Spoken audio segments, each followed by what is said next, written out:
Matt Schlapp is also in Washington, D.C.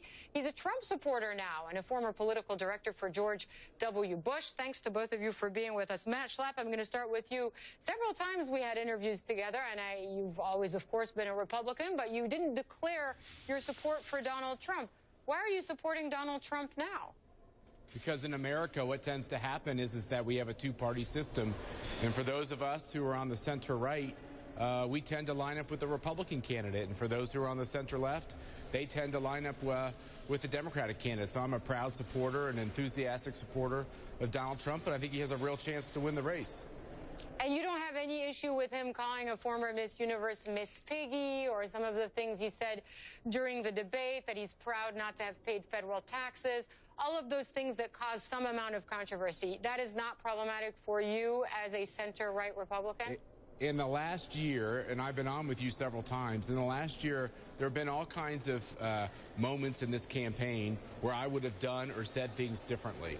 I think when it comes to this person who the Clinton campaign is using as a tactic in their campaign, she entered a pageant, and we all know that when it comes to pageantry or being a model or being a movie star or even being on television as a news person, that physical appearances are usually in contracts. That's what the contract she signed had included, was that she had to keep certain standards on her physical appearance. It's the way the pageant is. I have 5 daughters. I probably wouldn't encourage my 5 daughters to get into pageantry, but if they wanted to get involved in it, it would be their choice, and they have to follow the rules. It seems like a pretty simple thing. Well, I hope that in the news business, if I put on 15 pounds, nobody calls me Miss Piggy and makes me do sit-ups in front of journalists. But Rebecca Cinderbrand, I've got to ask you this. How is this going to play overall in the campaign? I mean, is this something that essentially will not obviously have an impact among his supporters? But what about those undecided voters?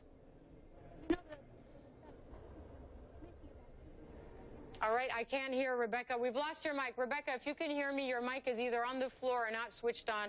We'll get back to you in a moment. Matt, though, I've got to ask you a little bit about these national polls, because Sure. The last national poll of polls had Hillary Clinton at 44%, Donald Trump at 42%. But by all accounts, his debate performance was disappointing. Do you agree with that? And if so, what do you think the impact will be on the next poll, which is expected to come out on Friday? No, I think these debates are going to be really important as people who are undecided make up their mind. What the poll shows, there's big chunks of Americans who have made up their mind, and almost every poll shows this race to be a deadlock. That's my take on the race. Is the race is essentially even. The debate performances going forward are going to matter. I think the key thing on Monday is neither candidate made a big gaffe. They didn't do anything to really change the direction of this race.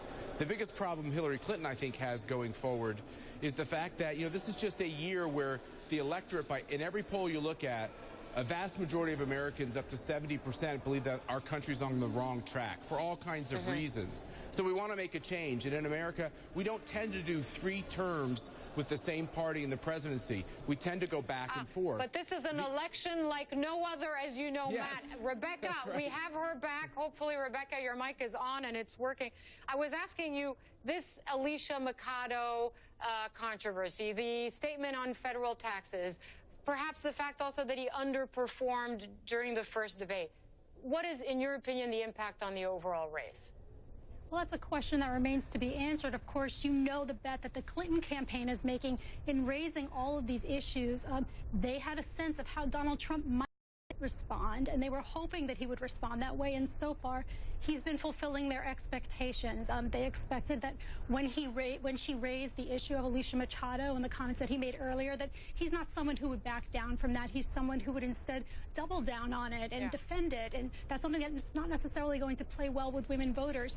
Will it change the mind of anyone who was going to vote for Donald Trump? That remains to be seen. People are very locked into their votes at this point.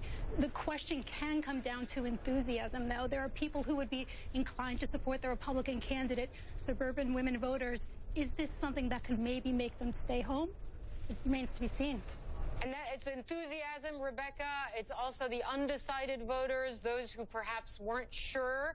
And I know that CNN conducted a snap poll after the debate, and many of the undecided voters in that particular poll said they were not as convinced by Donald Trump as Hillary Clinton. So that's also going to be very important, right, Rebecca?